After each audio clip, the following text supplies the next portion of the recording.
저는 장기적으로 현대모비스는 상당히 긍정적으로 보는데 그 시점에서는 그냥 홀딩 관점에서 중장기 시간에 한번 녹여보자 이렇게 말씀드리겠습니다. 결국 장기적으로 보았었을 때 2차 전지 그쪽으로 궤적을 따라가지 않을까 하는 좀 바람을 가지고 있습니다. 그렇다면은 지금 그 수소와 관련해서 그 대장주로 보고 있는 게 지금 어디인 건가요? 지금 그 현대차에 이어서 오늘 이제 수소기업 협의체가 출범을 했는데요. 네네. 사실 몇 개월 전에 수소 동맹 해가지고 뭐 4개 그때 SK, 현대차, 포스코, 한화였나요? 효성. 네. 아, 예.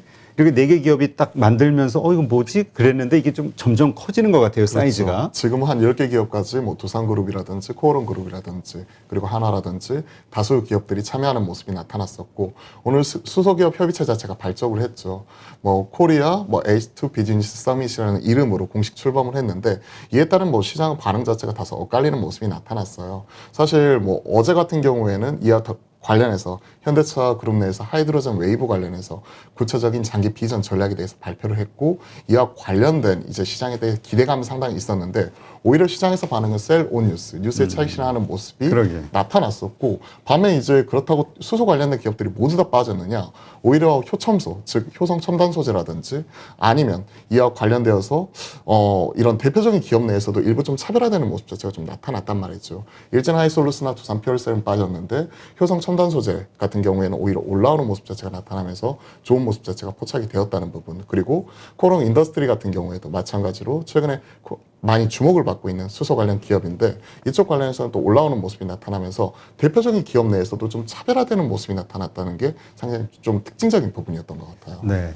그래서 이제 지금 이 수소차 혹은 수소 에너지, 수소 경제 이쪽 이 수소와 관련된 부분에 대해서 참 기대감과 불안감이 같이 있는 게 지금 정말 많이 올라왔잖아요. 그런데 그렇죠. 테마의 그 소멸과 이 생성, 이 과정을 보면은 이제 소멸될 때 아니냐. 그러면 이제까지 올라왔던 주식들은 다시 좀 내려가는 거 아니냐. 이런 게 또 있고. 네. 이게 좀 장기적으로 보는 분들은 또 이게 계속 지속적으로 갈 아주 강한 테마이다. 이렇게 보는 네. 분도 있거든요. 그러니까 들고 있거나 혹은 관심 있는 분들은 이거 사야 돼, 팔아야 돼. 헷갈린단 말이죠. 항상 이게 숙제인 것 같아요. 어떤 중요한 이벤트가 있고 그에 따른 이제 장기적인 비전이 나왔었을 때 그에 따라서 우리가 생각해 볼 수 있는 부분 자체가 여기서 뉴스의 소멸이 즉 모멘텀 소멸로 인해서 빠질 것인가 아니면 이로 인해서 추가적으로 모멘텀을 받고 추가적으로 올라갈 수 있을 것인가 결국 이에 따른 답은 시장에 물어보아야 될 것 같아요. 최근에 일례를 보면 폴더블 관련해서 이에 따른 이제 기대감, 모멘텀에 오히려 그 폴더블이 출시했었을 때 그때 전후에서 모멘텀이 소멸할 법도 했지만 오히려 초기 반응이 상당히 긍정적이었고 그에 따른 시장 확대에 대해서 시장이 주목을 하면서 오히려 관련된 기업들 같은 경우는 크게 올라갔었잖아요. 마찬가지입니다. 수소 관련해서도 이와 관련된 산업부 확대 이런 부분에 대해서는 이견이 없는데 이를 바라보는 그리고 이를 해석하는 시장의 반응에 따라서 결국 주가 자체의 등락이 크게 엇갈리는 모습이 나타나고 있어요. 사실 오늘 그리고 어제 이와 관련된 이벤트 일정이 있었다는 것 자체는 한 달 전 그리고 2주 전에도 알고 있었던 상황이고 2, 3주 전부터 그런 종목들이 반응이 나오다가 실제 종목의 차익 실현이 나오기 시작한 시점 자체는 지난주 목요일부터였어요. 지난주 목요일, 금요일 그리고 월요일, 화요일까지 빠지는 모습이 나타났고 자 이제 이와 관련된 협의체 뚜껑이 열렸으니 시장은 반응을 보자. 보고 있었는데 다수 종목은 빠졌단 말이죠. 반면에 앞서 말씀드렸던 그 코롱 인더스트리라든지 아니면 효성 첨단 소재 같은 경우에는 선제적 조정을 받은 이후에 오히려 오늘 고점을 넘겨서 다시 한번 신고가를 경신하는 모습이 나타났거든요. 그렇기 때문에 종목별로 차별화되는 가운데 시장에서 수급이 쏠리는 이런 종목별 이런 대장주 위주로 시장 같은 경우에 만약에 수소 관련주를 매매를 하시게 된다면 가져가는 게 좀 더 좋을 것 같고요. 그리고 두산 퓨얼셀이라든지 일젠 하이솔루스 같이 최근에 시장에서 관심이 많이 모아졌던 기업들도 결국 그 궤적 자체는 효첨소라든지 그리고 코오롱 인더를 좀 따라갈 수 있다고 생각을 합니다. 그런 것들을 생각을 하게 되면 좀 시차를 차이에 두고 오늘 시장 반응을 보고 있었는데 일단은 개인적으로는 중장기적으로 긍정적인 전망을 유지하되 일단 이에 따른 차익 실현 자체는 이미 지난주 목요일부터 나왔고 그리고 나서 이제 내일부터 시장 반응 자체를 보아야 되는데 저는 오늘 효첨소에서 긍정 신호탄을 보았다. 그러면 내일부터 언제가 될지는 알 수는 없지만 좀 되돌리는 모습 자체도 나타날 수 있을 것 같다. 이렇게 말씀드리겠습니다. 네. 그렇다면은 지금 그 수소와 관련해서 그 대장주로 보고 있는 게 지금 어디인 건가요? 저는 코롱 인더스트리, 코롱 코인더를 인더스트리. 보고 있고요. 코롱 인더 같은 경우가 가장 먼저 고점을 넘기는 모습이 나타났었고 오늘 고점을 넘겼던 게 효첨소, 효성첨단소재 같은 경우이고요. 그리고 상대적으로 또 강한 모습을 항상 보여줬던 게 상하프론테크라든지 두산피얼스 이런 대표적인 한 축을 형성을 하고 있는 가운데 뭐 여타 수소차 관련된 뭐 평화산업을 비롯한 다수 종목들이 있잖아요. 그러한 종목들 같은 경우에는 바스켓으로 매매하는 과정 속에서 뛰어가는 형태로 가져가시면 좋을 것 같습니다. 네. 근데 일각에서는 이런 이야기 하시는 분도 있어요. 뭐냐면, 지금 수소, 이렇게 지금 뭐 뜨겁게 관심은 불어오고 있지만 이것이 결국 돈으로 연결되기까지는 상당한 시간이 걸릴 그렇죠. 것이다. 결과물을 만들어내는 데까지는. 네네. 그리고 그걸 그 2차 전지 배터리하고 연결해서 좀 보면은 지난 10년간 아주 우여곡절을 겪었잖아요. 뭐 SK 이노베이션이라든가 이런 것들 보면 6, 7년 전인가요? 네. 주가, 지금의 주가를 그때 찍고 그 다음에 쫙 내려왔죠. 빠졌다가. 예. 네. 그러니까 이것도 그러한 과정을 반복하지 않겠느냐 이렇게 보는 분도 있거든요. 사실 뭐 이런 수소 경제 생태계 관련해 가지고 아무 성장성에 대해서 이견은 없는데 그런 부분을 빠르게 주가가 선반영을 하면서 주가 자체의 반응이 나오고 그리고 나서 이에 따른 현실화되는 이 시차까지 이런 부분 자체를 어떻게 녹여내는지 자체가 관건이거든요. 이를 슬기롭게 잘 풀어냈던 쪽이 저는 그 2차 전지 쪽이라고 보고 있고요. 2차 전지 같은 경우에도 이제 실적이 나오기 시작하는 과정이고 이와 관련되어서 산업이 형성이 되기 시작한 초기 단계는 저는 2015년 중국에서 전기차 시장이 개화됐을 때라고 보고 있거든요. 사실 그때서부터 지금 6년이 흘렀지만 그 전까지 실적이라든지 이런 부분에 있어서 계속 노이즈가 나올 때마다 크게 흔들림이 있었지만 결국 방향성이 맞았기 때문에 그동안 에코프로 BM이라든지 LNF라든지 쭉 올라오는 부분이었고 이에 따라서 이제 기대감이 너무 앞서갔다가 실적이 안 나오니까 깨져 있었던 실망감을 주었던 섹터는 5G라고 보고 있어요. 5G가 2019년도에 우리가 그렇죠. 했던 말이 20년도는 이거보다 더 투자할 거고 21년도는 이거보다 더 투자할 겁니다. 거기에 대해서는 너무나 당연스럽게 생각을 했었는데 결국 코로나19라는 변수로 인해서 투자가 딜레이 됐고 이에 따라서 기대감이 실제 현실을 충족시키지 못했기 때문에 주가 자체는 깨지는 모습이 나타났잖아요. 저는 수소가 딱 그러한 갈림길에 놓여 있다고 보고 있어요. 사실 이런 수소 경제 활성화 관련돼서 얘기가 나왔었던 게 비단 처음은 아닙니다. 근데 수소 관련해서 그동안에 숫자를 보여주었고 계속해서 세게 가는 모습, 시장에서 주도주로서, 주도 섹터로서 부각이 된 적은 없었어요.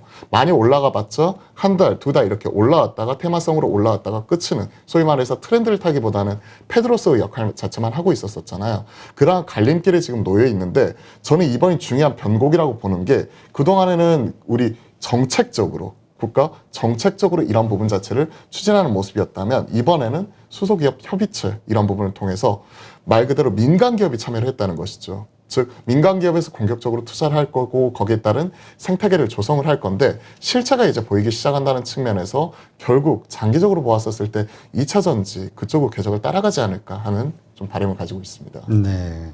그렇다면 우리가 이 기업을 선별할 때 지금의 대장주도 물론 네. 그 중요하지만 지금 2차 전지의 과정을 보면은 결국은 화학 쪽에서 돈을 벌어서 이쪽에다 계속 돈을 꼬라박은 거잖아요. 그렇죠. 투자를 계속 투자를 한 한 거죠. 거죠. 예. 소위 말해서 LG화학이라든지 그렇죠. SK도 그렇고요. 네, 맞죠. 그러니까 이것도 그렇다면 지금 성공적인 어떤 데이터를 결과물을 만들어내는 기업은 결국 다른 쪽에서 수익을 크게 내고 있는 그런 곳, 그러니까 현금 여력이 큰 곳에서 결국은 성공시킬 거 아니냐라는 의견도 있거든요. 이건 어떻게 보세요? 소위 말하는 지표 종목이 있을 것이고 소위 실체를 가지고 사업을 영위하는 쪽이 있을 것이고 최근에 이런 신규로 수소 관련 사업을 진행을 한다고 하는 시장에서 반응이 나오고 있는 이러한 뭐 테마성 종목들이 있을 것이고 분명히 이거는 시장의 색깔이고 속성인 것 같습니다. 근데 실제 수소를 통해서 이제 돈을 벌고 있는 기업은 대표적인 기업이 현대차잖아요. 넥소 관련되어서 이와 관련되어서 진행을 하고 있고 향후에 2025년까지 상용차 수소 관련돼서 넥소 신 모델이라든지 이와 관련된 상용차 모델 3개까지 늘린다는 부분 이런 것들을 감안을 하게 되면 가장 기술적으로 그리고 상용화하는 부분에 있어서 앞서 있는 기업은 현대차인데 그와 관련돼서 수소기업 생태계를 구성을 하는 주요 기업들 같은 경우가 오히려 주가 측면에서 더 올라가는 부분이죠. 수소차 원가 구성을 보면 대략 한 42%가 연료전지 스택에 관련된 부분이고 한 20%가 수소 말 그대로 이런 그 전지 시스템 관련된 즉 뭐 수소 전용 탱크 같은 기업이 이런 여기에 해당이 된다고 볼 수가 있을 것 같은데 그와 관련돼서 시장 반응이 지금 핫하게 나타나고 있는 이러한 상황이잖아요. 구체적으로 아까 뭐 상하프론테크 같은 경우가 연료전지 스택 뭐 불 속에 이런 이런 MEA 막전극 집합체 만드는 관련 멤브레인 관련 기업으로서 지금 주목을 받고 있는 쪽이고, 효성 첨단 소재 같은 경우에는 저장 탱크에 들어가게 되는 이런 탄소 섬유라든지 이런 부분 같은 경우를 하고 있는 기업이기 때문에 우리가 생각을 해봐야 돼요. 실제 돈을 버는 기업과 그리고 이와 관련돼서 시장에서 반응이 세게 나오면서 향후 성장성에 베팅하는 기업, 어디에 투자할 것인지는 사실 개인의 투자 성향이 달려 있는 것 같습니다. 좀 더 공격적으로 성장성에 주목하시는 분들은 아까 말했던 완성차 업체보다는 이런 부품단에 주목을 할 것이고, 아니야 나는 결국 실적과 함께 장기적으로 가는 방향성에 베팅을 할 거야 하시는 분들은 길게 보시게 된다면 오히려 현대차라든지 말 그대로 현대차 그룹 내에서 이런 관련 사업을 총괄하고 있는 현대모비스 같은 기업들, 이런 쪽이 좋을 수가 있겠죠. 네. 지금 현대차 얘기가 나왔으니까 사실 올 1월 이후로 계속해서 밀리고 있잖아요, 그렇죠. 주가가. 네. 그래서 정말 많은 분들이 고민을 하고 있는데 네. 참 주린이들이 그 올해 들어와서 뭐 수출 대형주 뭐 이런 그 뭐라 그럴까 소위 우량주에 투자를 많이 했는데 결과가 안 좋단 말이죠. 네. 근데 사실 모든 기관들에서 불과 몇 개월 전까지만 해도 하반기 주도주로는 자동차가 될 것이다. 그렇죠. 뭐 모든 기관에서 다 이야기를 했었는데 안 맞았단 말이죠. 네. 왜 이런 결과가 나왔는지, 그리고 이러한 현상이 언제쯤 해결이 될 것인지, 주가가 다시 상승으로 턴하려면 추세적으로. 상당히 또 어려운 질문을 주시네요. 그러게. 일단은 가장 그 변곡점이 되었던 시기 자체가 전 6월달이라고 생각을 해요.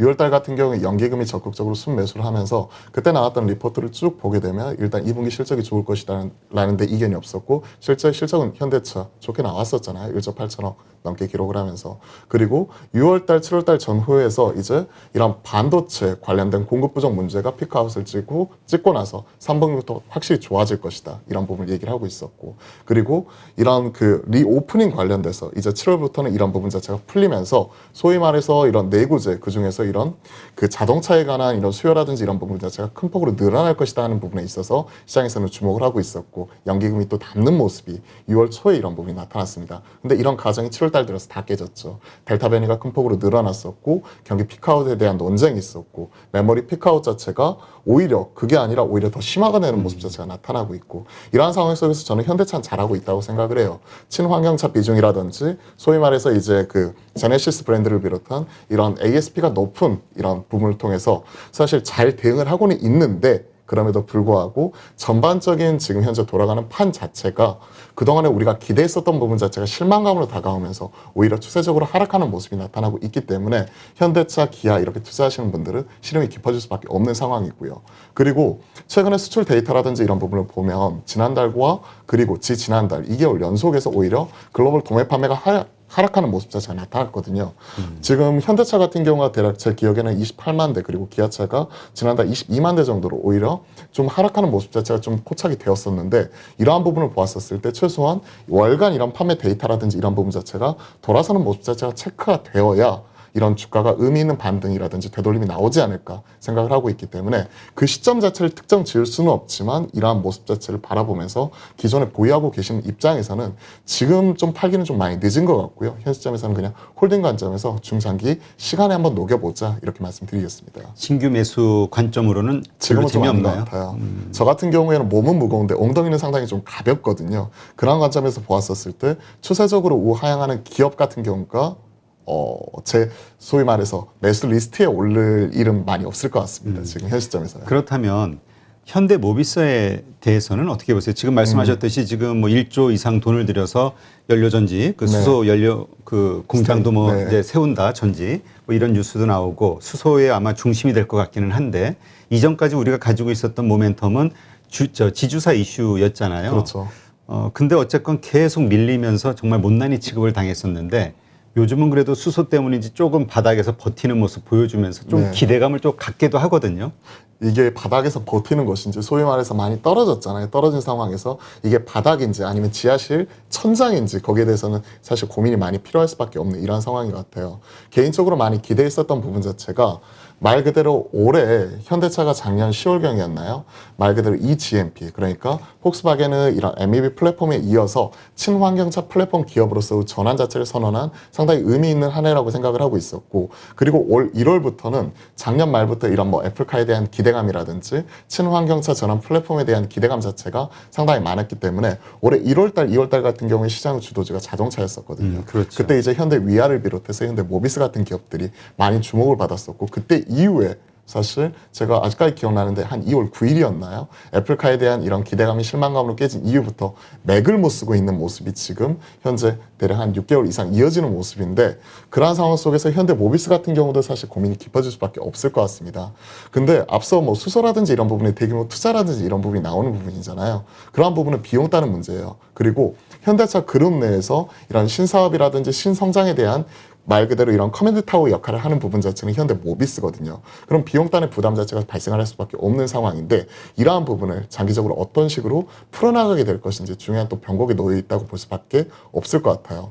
기존에 잘하고 있는, 소위 말해서 지금 돈을 벌고 있는 쪽 같은 경우에는 전장화 계속해서 진행이 되고 있고, SUV나 고가 제네시스 브랜드 이런 쪽이 잘 나가면서 돈을 벌고 있는 부분 자체에서 일정 부분을 전동화에 투자하는 부분이라든지 수소에 투자하는 부분이라든지 이런 쪽으로 어떤 식으로 녹여낼지 현대모비스가 숙제가 있을 것 같은데, 그러한 부분을 고민을 하게 된다면 저는 장기적으로 현대모비스는 상당히 긍정적으로 보는데, 지금 당장 돈을 엄청나게 뭐 실적 모멘텀이 많이 나온다든지 아니면 획기적인 뭔가 변화가 나타나기 전까지는 투자 모멘텀 측면에서는 약간은 떨어진다고 볼 수가 있을 것 같아요. 그래서 상당히 좀 저도 고민이 많습니다.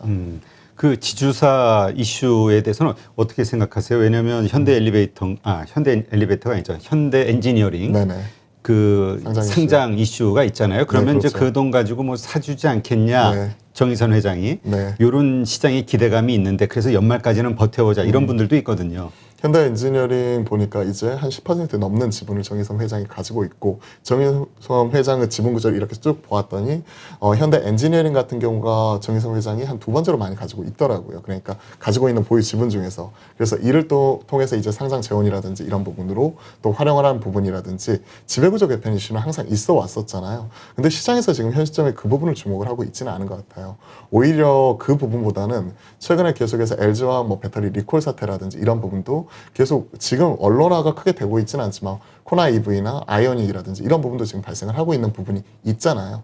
오히려 그런 숙제라든지, 그리고 추가적으로 지금 소위 말해서 기아도 이번에 CI를 바꾸면서 말 그대로 회사 자체 플랫폼 기업으로서 변모하는 모습 자체가 나타나고 있는데, 그런 부분에 따른 미래 신성장에 대한 먹거리를 어떻게 해결할 것인지에 대해서 먼저 포커스를 맞추고 있는 것 같고, 그런 부분이 일정 부분 방향성이 지금 만들어지고 있는 단계에서 이게 마무리되고 나서 오히려 지배구조 개편 이슈로 넘어갈 것 같습니다. 앞서 수소라든지 이런 부분, 친환경차 이런 부분에 적극적으로 투자한다는 부분도 그 연장선상에서 보고 있기 때문에 지배구조 이슈라든지 이런 부분이 지금 현 시점에서 크게 불거질 것 같지는 않아요. 엔지니어링 뭐 상장이라든지 이런 부분을 좀 봐야겠지만, 오히려 그때 지배구조 이슈 때문에 좀 세게 튀어 올라오는 모습이 나타나게 된다면 저 같으면 트레이딩 할 것 같습니다. 알겠습니다. 자, 그렇다면 지금 마침 이야기가 나온 김에 지금 어젠가요? 그 뉴스가 나온 게 그 토요타에서 전고체 배터리를 착용한 네. 전기차를 지금 뭐 출시를 하겠다 이런 네. 발표를 하면서 또 많은 분들 이 2차 전지 투자한 분들이 갑자기 불안하게 만든 예, 그런 일이 있었는데, 예. 근데 이제 워낙 그 전문가 저희가 전에 그 SK 어디죠? 갑자기 이노베이션. 네. SK 이노베이션인가요?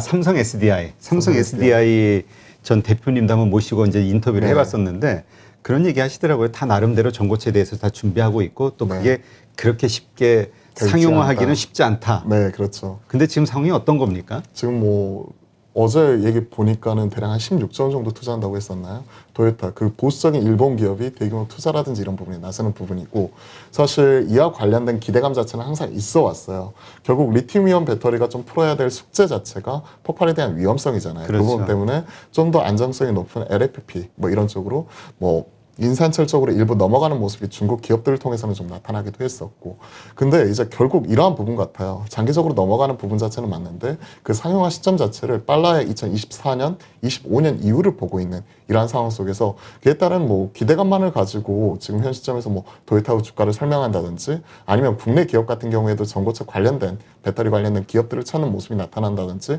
하는 모습 자체는 크게 나타나고 있지는 않아요. 사실 전고체 배터리 관련해서는 삼성 SDI 쪽에 들어가게 되는 뭐 동아기업 같은 경우가 파낙스 이텍 인수를 통해 가지고 이와 관련된 사업 자체를 진행을 하려고 하고 있죠. 그렇기 때문에 말 그대로 이와 관련된 파낙스이텍이 삼성 SDI 전해질 쪽 관련돼서 1차 벤더로서 1위 기업이거든요. 점유율 기준에서. 그와 관련돼서 이런 전해질 자체를 향후에 전고체 쪽으로 넘어가게 되었었을 때 우리가 삼성 SDI와 지금 현재 선제적으로 협의를 하고 있다. 이런 단계이지 당장 이와 관련돼서 실체화시켜가지고 숫자가 나온다든지 이런 것 같지는 않습니다. 2차 전지 소재 관련해서 간단하게만 좀 말씀을 드리면 최근에 그나마 상용화되었던 부분 자체가 현 시점에서 2차 전지 대장 역할을 하고 있는 쪽이 기존에는 양극재였다면 최근에 음극재의 대주전자 재료 같은 경우가 그런 모습이 나타나고 있잖아요. 음극재에 실리콘 첨가제를 넣는 부분인데 사실 이 실리콘 첨가제 넣는다 만다 하는 부분 자체도 이미 3, 4년 전부터 나왔었고 이게 이제 상용화되기 시작하는 부분이거든요. 마찬가지입니다. 이런 전고체 배터리 같은 경우에도 이제 향후에 차세대 배터리를 이쪽으로 넘어간다는 부분 자체가 이제 얘기가 나오는 초기 단계인 것이지 상용화라든지 이런 부분 자체는 좀 멀었다고 생각을 하고 있고 토요타 같은 경우에도 방향성 자체를 그쪽으로 설정을 했기 때문에 관련 기업의 밸류체인이라든지 이런 부분에서 연구단에서는 계속 진행을 하게 될 거는 같네요. 그렇다면 지금 도요타 뉴스에서 우리가 접하게 된 그 네. 도요타의 전고체 배터리 출시, 뭐 전기차 출시, 뭐 이런 것들에 대한 긴장 혹은 두려움 이런 것들은 아직 가질 필요가 없다 이렇게 보시는 건가요? 오히려 종합 배터리 기업 쪽에서는 사실 뭐 중국의 CATL이라든지 뭐 비아디나 뭐 이런 쪽을 좀 경계하면 되는 것이지 사실 일본 기업이라든지 이런 쪽이 물론 소재단이라든지 원천 기술단에서는 앞서 있지만 종합 배터리 쪽에서는 많이 밀려 있잖아요. 뭐 그런 부분을 생각을 해보게 된다면 현 시점에서 너무 두려워할 필요는 없을 것 같습니다. 그런 것보다 오히려 지금은 LG 화학이라든지 삼성 SDI, SK 이노베이션은 각각 풀어야 될 숙제가 있잖아요. 그렇죠. LG 화학의 리콜 문제라든지 SK 이노베이션 분할 문제라든지 뭐 이런 다양한 숙제가 있기 때문에 그러한 부분부터 어떻게 해결해야 될지 고민을 할 필요가 있을 것 같네요. 제가 그 배터리 3사 완성업체 3사 이야기하면 꼭 드리는 점인데 타표를 어디로 보세요? 현재 시점에서요. 일단은 그 분할 관련된 이슈가 있는 게 LG 에너지 솔루션 그리고 SK 이노베이션이잖아요. 그런 것들을 좀 처치하고 나면 삼성 SDI가 제일 무난할 것 같아요. 그래서 3사 중에서는 삼성 SDI 자체를 1차적으로 탑픽으로 보고 있습니다. 네, 알겠습니다.